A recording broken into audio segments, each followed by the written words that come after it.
லோகேஷால் திசை மாறும் இளைஞர்கள் தேவையா இதெல்லாம்? வன்முறை காட்சிகள் அதிகமாக வைத்து திரைப்படம் இயக்கி வரும் இயக்குநர் லோகேஷ் கனகராஜை உளவியல் பரிசோதனைக்கு உட்படுத்த வேண்டும் என சென்னை உயர்நீதிமன்றத்தில் வழக்கு தொடரப்பட்டுள்ளது. லோகேஷ் கனகராஜ் இயக்கிய லியோ படத்தில் இடம்பெற்ற வன்முறை காட்சிகள் தொடர்பாக விளக்கம் கேட்டுள்ள உயர்நீதிமன்ற மதுரை கிளை விசாரணையை ஒத்திவைத்துள்ளது. நடிகர் விஜய் நடிப்பில் லோகேஷ் கனகராஜ் இயக்கிய லியோ படத்தில் வன்முறை காட்சிகள் அதிகமாக இருப்பதாகவும் படத்தின் பல்வேறு காட்சிகள் சமூகத்திற்கு ஊறு விளைவிக்கும் வகையில் உள்ளதாகவும் கூறி மதுரை சேர்ந்த ராஜமுருகன் உயர்நீதிமன்ற மதுரை கிளையில் வழக்கு தொடர்ந்துள்ளார். துப்பாக்கி, கத்தி, இரும்பு கம்பிகளும் வீட்டிலேயே துப்பாக்கி மற்றும் வெடிபொருட்களை தயாரிப்பது பற்றியும் காட்சிகள் எடுக்கப்பட்டுள்ளன என தனது மனுவில் ராஜமுருகன் குறிப்பிட்டுள்ளார். பல்வேறு மத சின்னங்களை பயன்படுத்தி மதம் தொடர்பான முரண்பாடான கருத்துகளையும் எதிரிகளை பழிவாங்க பெண்கள், குழந்தைகளை கொல்ல வேண்டும், போதைப்பொருள் பயன்படுத்துதல், மனிதர்களை துன்புறுத்துதல் உள்ளிட்ட வன்முறை மற்றும் பார்க்கத்தகாத காட்சிகளை படமாக்கி உருவாக்கி உள்ளதாக தனது மனுவில் ராஜமுருகன் சுட்டிக்காட்டியுள்ளார். கார், இருசக்கர வாகனங்களை அதிவேகமாக இயக்குவது, காவல்துறை உதவியுடன்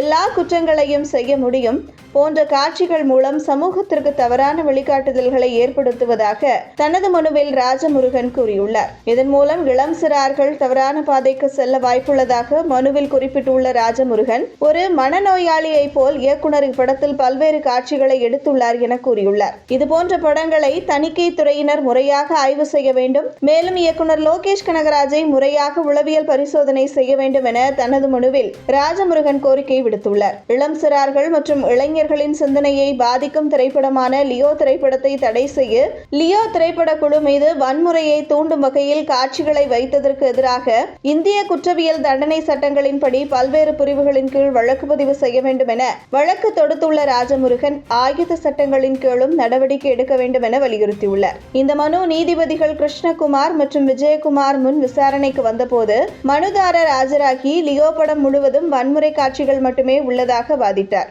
போதைப் பொருள், ஆயுதம் என படத்தின் காட்சிகள் முழுக்க வன்முறை மட்டுமே உள்ளதாக வாதாடிய மனுதாரர் ஏற்கனவே இது மாதிரியான எஸ்.ஜே. சூர்யாவின் நியூ படம் தடை செய்யப்பட்டுள்ளதாக தெரிவித்தார். எதிர்த்தரப்பில் இந்த வழக்கு விளம்பர நோக்கத்திற்காக தொடரப்பட்டுள்ளதாக தெரிவித்து மனுவை தள்ளுபடி செய்ய கோரப்பட்டது.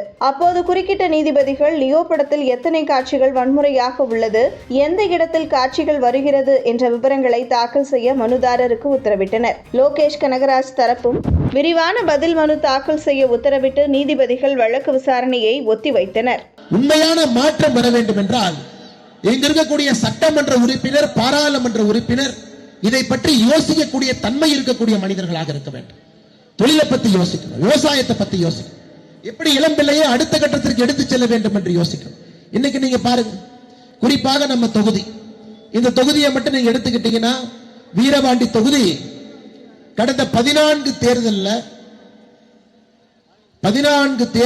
10 முறை ஒரே குடும்பத்திலிருந்து எம்எல்ஏ வந்திருக்கிறான். உங்களுக்கு அந்த கதை தெரியுங்க, அந்த கதைக்குள்ள நான் போக விரும்பல. எப்பவோ ஆரம்பிச்ச சண்டை வீரபாண்டியில தொடர்ந்து கடந்த 30 ஆண்டுகளாக சண்டையை மட்டும்தான் பார்க்கிறோம். இந்த குடும்பத்தில் இவங்க எம்எல்ஏ வந்தா அவனை கொள்ளு, அந்த குடும்பத்தில் இவங்க எம்எல்ஏ வந்தா இவங்க கொள்ளுன்னு தமிழ்நாடு முழுவதுமே வீரபாண்டி என்று சொன்னால் அரசியல்ல எல்லோருக்கும் கொஞ்சம் பயம்தான். கடந்த 14 தேர்தல்ல வீரபாண்டி தொகுதியிலே 10 எம்எல்ஏக்கள் ஒரே ஒரு குடும்பத்திலிருந்து வந்திருக்கின்றார். 1960 இரண்டாக பிரிந்த குடும்பம், 2 மனைவிமார்கள் இருந்தாங்க. அந்த கிளையிலிருந்து மட்டும் 2 கிளையிலிருந்து மாத்தி மாத்தி எல்லா கட்சிகளும் அந்த குடும்பத்துக்குள்ள வேட்பாளரை போட்டு 10 முறை எம்எல்ஏக்கள் ஒரே குடும்பத்திலிருந்து வீரபாண்டி தொகுதிக்கு வந்திருக்காங்க. எப்படிங்க தொகுதி உருப்பிடும்?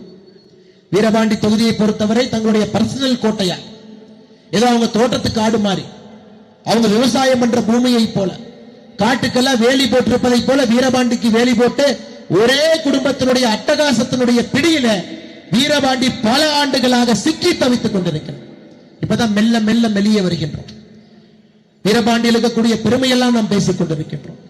இளம்பிள்ளையிலிருந்து ஆரம்பித்து ஒரு ஊருடைய பெருமையெல்லாம் தமிழ்நாடு பார்த்துக் கொண்டிருக்கிறோம்.